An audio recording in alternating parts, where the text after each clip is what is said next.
अस्सलाम वालेकुम, नमस्कार, सत श्री अकाल और सभी भाइयों को राम राम सा। अस्सलाम वालेकुम जी इलियास खां जी। और जी क्या हाल चाल हैं? थोड़े भाई और जुड़ जाएं तो आज थोड़े से एक ख़ास मुद्दे के साथ में आया हूं। थोड़े भाई जुड़ते जाएं। और इलियास खां जी क्या हाल चाल हैं? क्यों मालका माने क्यों डेका मालका मैं तो या मारो टाइम पास करा नौकरी करा मालका हैं इलियास खां जी। क्यों मारो क्या इंतज़ार कर रहा था? थोड़ा सा भाई और जुड़ जावे तो फिर मैं मेरी जो बात है बात मैं रख सकूं। तो धीरे धीरे देखते हैं कोई जुड़ जाए भाई, जो मतलब कि मेरी जो बात है मैं रख सकूं। थोड़े भाई जुड़ रहे हैं, थोड़े भाई और जुड़ जाएं। इलियास खां जी हास्या के यहाँ बताओ मालका कि मैं थानी तो बुरो लागू मालका आ तो बता दो। इलियास खां जी हास्या के यहाँ मालका थोड़ा सा बताओ तो सही, थोड़ा सा जुड़ जाए भाई फिर मैं मेरी बात रखूं। दोस्तों मैं आज एक थोड़ा सा ख़ास मुद्दे पे आया हूं और वो ख़ास मुद्दा ये है कि मैंने वेबसाइट भी वो पोस्ट भी लगाई है और वो पोस्ट भी लगाई है शायद क्योंकि ऐसी पोस्टें बहुत कम शेयरिंग होती है।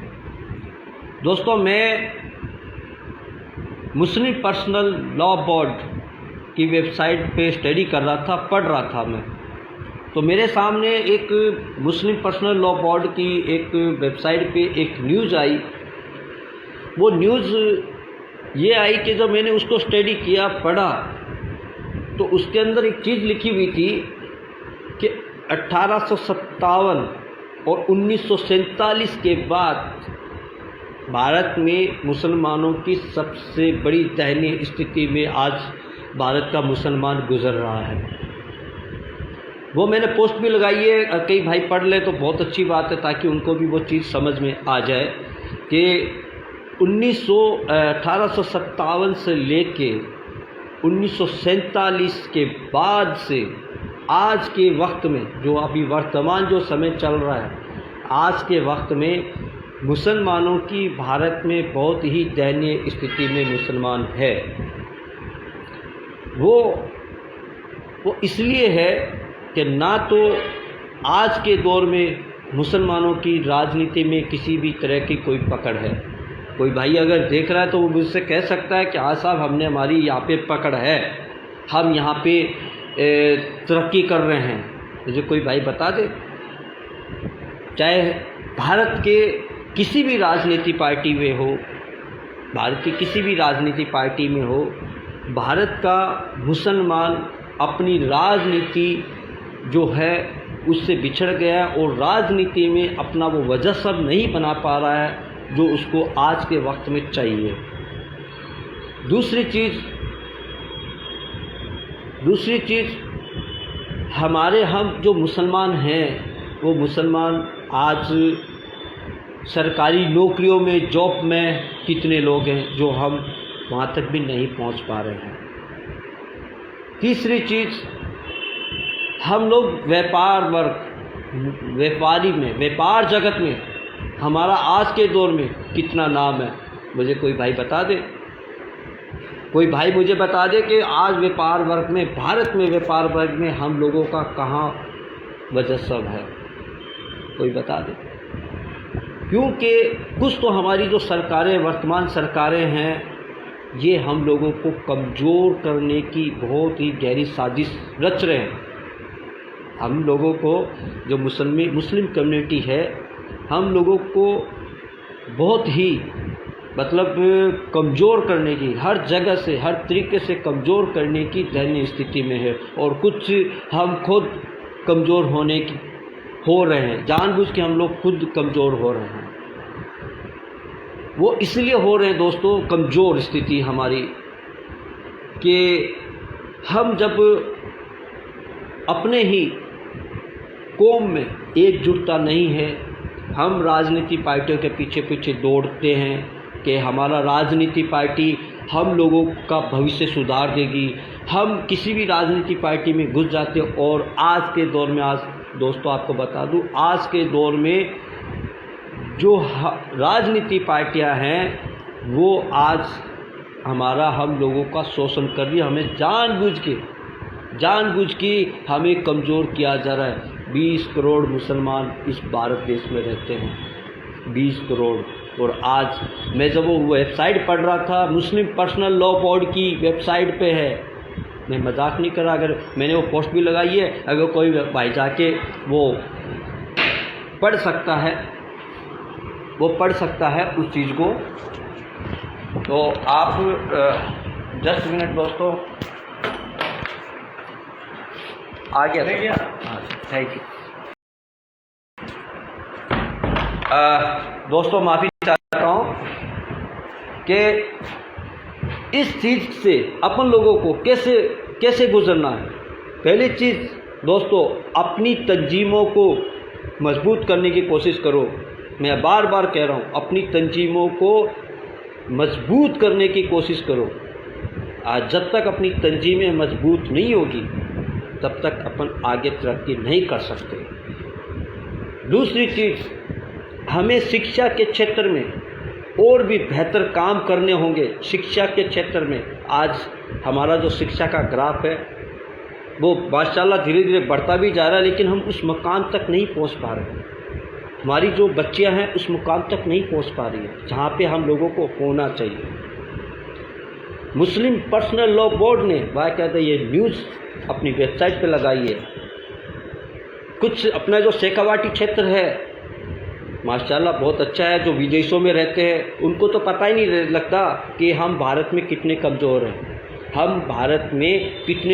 हैं, क्योंकि जो विदेशों में रहते हैं, कमाते हैं, उनको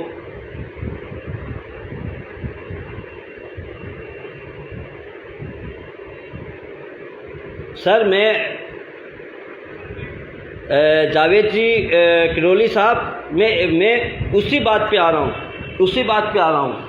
मैं जो चीज़ कहने की कोशिश कर रहा हूँ ना, मैं वो चीज़ बताने की कोशिश कर रहा हूँ कि कुछ भाई हैं जिनको ये लगता है, जो विदेशों में रहते हैं, उनको हकीकत में, मैं आज आपको दावा चैलेंज कर रहा हूँ, उनको हकीकत में भारत के मुसलमानों की, जो 20 करोड़ मुसलमान हैं, उनकी दयनीय स्थिति का पता नहीं है। अगर कोई भाई मुझे कह सकता है, बता सकता है, क्या बिहार के अंदर मुसलमानों की क्या दयनीय स्थिति है? राजस्थान के अपर शेखावाटी बेल्ट को छोड़ दो और उसके आगे बढ़ो, क्या दयनीय स्थिति है? एमपी पे चले जाइए, क्या दयनीय स्थिति है? महाराष्ट्र में जाके देखिए क्या दयनीय स्थिति है मुसलमानों की। आप ज़्यादा नहीं, कर्नाटक में जाके देखिए ना, कर्नाटक में जाके देखिए। तो मेरा एक कहने का मतलब ये, पहले तो अपनी तंजीमों को मजबूत करो। जो तंजीमें आपसे में अपन लोगों को लड़ाने की कोशिश कर रही है और सिर्फ ओनली फॉर नेताओं के इर्द गिर्द घूमने की कोशिश करती है, पहले तो उन रहनुमाओं को, उन ठेकेदारों को, कौम के ठेकेदारों को, मैं एक पर्टिकुलर कौम की बात नहीं कर रहा, मैं मुस्लिम कम्युनिटी की बात कर रहा हूँ, उन रहबरों को, उन ठेकेदारों को पहले सही करना होगा, ताकि हम लोग एक जगह इकट्ठे हो सके और जो कौम के प्रति, कौम के लिए दर्द रखता है, उसको आगे बढ़ाना चाहिए। मैंने कई चीज़ें देखी है और वो वेबसाइट मैंने देखी, पढ़ा, तो दोस्तों मुझे ये लगने लगा कि हाँ, अपनी वास्तविकता दयनीय स्थिति है। आज मैं खुद जहाँ पे कमाता हूँ, मुझे एहसास होता है कि वास्तव में क्या स्थिति हो रही है। तो पहली स्थिति ये है कि अपने को शिक्षा के क्षेत्र में आगे आना चाहिए, जितना ज़्यादा से ज़्यादा अपने बच्चों को पढ़ाई करवाओ, जितनी शिक्षा दिलवा सको उतनी दिलवाओ। तीसरी चीज़, जो व्यापार वर्ग है, व्यापार के क्षेत्र में आगे से आगे एक दूसरे का हाथ पकड़ते हुए आगे से आगे लेके चलिए, एक दूसरे का हाथ पकड़ते हुए उसको आगे से आगे लेके चलिए, ना कि उसके हाथ झटकिए, उसका पैर पकड़ने के बजाय उसके हाथ पकड़िए। तीसरी चीज़, जो राजनीति हमारे जो नेता हैं, हमारी जो मुस्लिम कम्युनिटी के जो नेता हैं, अगर वो हमारे हक़ में नहीं बोलते उनका बहिष्कार करो, कोई भी हो उनका बहिष्कार करो और उनसे ये कहो कि हम आपको तभी वोट देंगे जब आप हमारे हक़ों में आवाज़ उठाएंगे। आज संसद में हमारी मुस्लिम कम्युनिटी के लोग कितने हैं? राजस्थान में 9 हैं, यूपी में 34 हैं, यूपी में 34 है, बिहार में भी अच्छी खासी तादाद है विधायकों के हमारे। ये लोग क्या कर रहे हैं? ये लोग क्या कर रहे हैं? इनसे सवाल क्यों नहीं करते? कौन करेगा इनसे सवाल? आज हम लोगों के साथ इतने बुरे दौर से अपन गुजर रहे हैं, अपने को हर तरीके से बदनाम भी किया जा रहा है। आज इन जो हमारे जो नेता हैं जो मुस्लिम कम्युनिटी से ताल्लुक़ रखते हैं, ये अपने मुंह में दही जमा लेते हैं। वो अपनी कौम के नेता नहीं है, वो पार्टियों के गुलाम बन के रह जाते हैं। वोट के नाम पे ना पैरों में आके गिर जाएंगे, गिड़गिड़ाएंगे और जब वोट देने के बाद में वो अपनी कौम के प्रति जरा सा भी दर्द नहीं रखते। रत्ती भर जो दर्द होता ना कौम के प्रति, कौम के बच्चों के प्रति, कौम के उज्जवल भविष्य के प्रति कोई दर्द नहीं रखते। आज देख सकते हैं 8 सालों में अपने जो 14 से बाद के अंदर अपने हालात कितने बद से बदतर हुए और कौन सा नेता अपने हकों में बोला है? कौन सा नेता अपने हकों में बोला है? बता दो। कोई संसद में, कोई विधानसभा में खड़े होकर अपने हकों में कोई बोला है? कोई नहीं बोलेगा। इसलिए दोस्तों पहले तो इन लोगों का बहिष्कार करो। कोई भी नेता हो उनसे ये सवाल करो कि जब तक आप हमारे हकों में आवाज़ नहीं उठाएंगे, आप हमारे वोट लेके क्या अधिकार है आपका? आप लोग हमारा वोट लेके आपको क्या अधिकार है? किस अधिकार के तहत आप हमसे वोट लेते हो? जब आप हमारे हकों में आवाज़ नहीं उठा सकते, आज हमारे हर तरीके से हमें जलील किया जा रहा है, हर तरीके से आप कुछ बोल नहीं रहे हो, कुछ भी नहीं बोल पा रहे हो। आज हमें शिक्षा के क्षेत्र से हम वंचित हैं, कुछ भी नहीं बोल पा रहे हो। आज हम सरकारी नौकरियों में आगे नहीं आ पा रहे हैं, कुछ भी नहीं बोल पा रहे हो। आज हम व्यापारिक क्षेत्र में पीछे हैं। कितने मुसलमानों को बैंक के द्वारा लोन दिया जाता है? मुझे एक भी बता दो, कितने मुसलमानों को बैंक के द्वारा लोन दिया जाता है?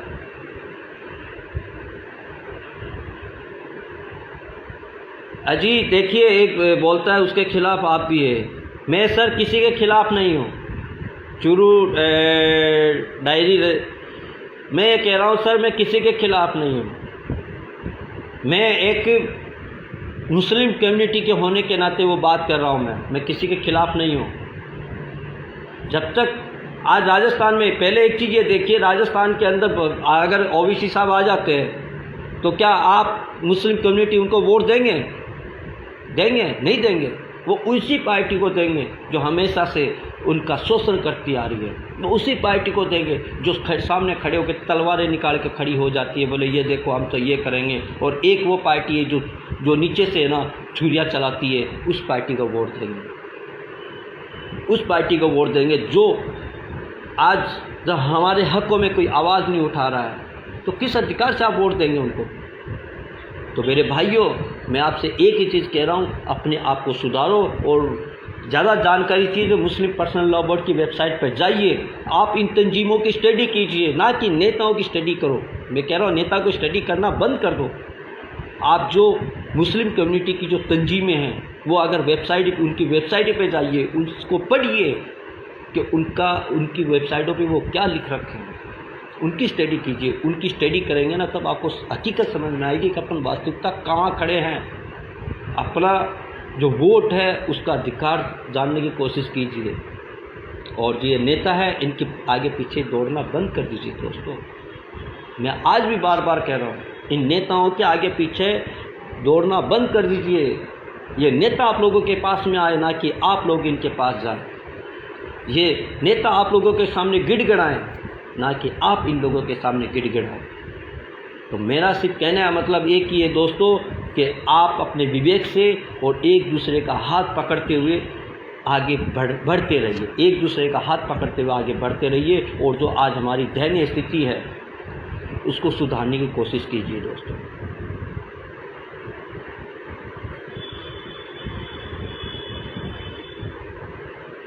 जी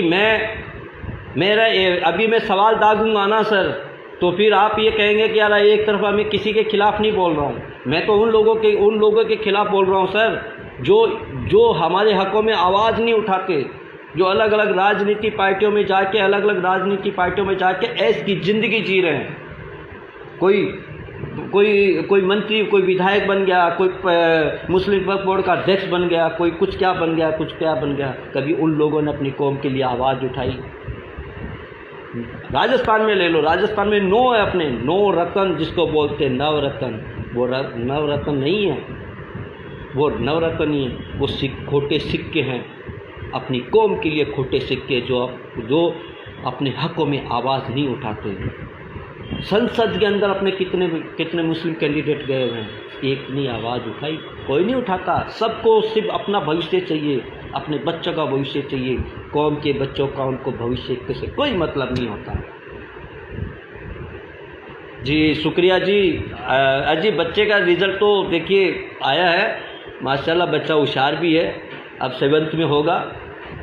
तो दोस्तों मेरा कहने का मतलब इतना ही है कि आप जो तंजीमें अपनी उनकी वेबसाइटों को पढ़िए दोस्तों, उनको पढ़िए।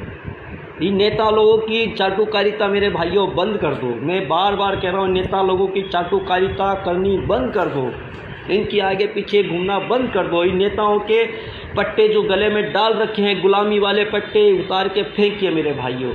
मैं बार बार कह रहा हूँ, इन नेताओं के जो पट्टे डाल रखे ना गुलामी के, मैं कोई भी पार्टी है अगर वो गुलामी के पट्टे डाल रखे, मैं उनको गुलामी के पट्टे कहूँगा, ना कि वो कौम के नहीं है। वो उन गुलाम नेताओं के, उन गुलाम पार्टियों के रहबर हैं, ना कि वो कौम के रहबर हैं। तो इसलिए मेरे भाइयों अपने भविष्य के बारे में सोचिए, और जो नेता अपने हकों में बोलता है उसका साथ दीजिए। जो अपने विपरीत है, जो गूंगे सांडों की तरह बैठे रहते हैं संसद में और विधानसभाओं में, उन लोगों का बहिष्कार कीजिए दोस्तों, उन लोगों का बहिष्कार कीजिए। अजी क्या तो सर एक ही बताइए जे खान साहब, पेट्रोल सस्ता सर 25 रुपये बढ़ा के 10 रुपये कम कर दिया, तो कौन सा एहसान कर दिया जनता पे मेरे भाई? एहसान थोड़ी कर दिया जनता पे। एक तरफ तो खून चूस लिया, कितने दिन समय बाद में 25 रुपये बढ़ा दिए थे, बाद में 10 रुपये कम करके ढिंढोरा पीट रही, वो हमने तो इतना कम कर दिया। कोई एहसान नहीं किया जनता के ऊपर। लाइए 75 रुपये वाला पेट्रोल लाइए ना, 75 रुपये वाला पेट्रोल, ये 75 रुपये पेट्रोल देंगे। 492 रुपये वाला सिलेंडर लाइए ना, तब वाहवाही होती है, कोई नहीं बोलता। जी मैं आज भी चुरू डायरी साहब में आज भी आपको कह रहा हूँ कि जो नेता अपने हकों में बोलता है उसका साथ दीजिए, चाहे वो कोई भी हो, चाहे ओबीसी हो, चाहे कोई भी हो, उसका साथ दीजिए।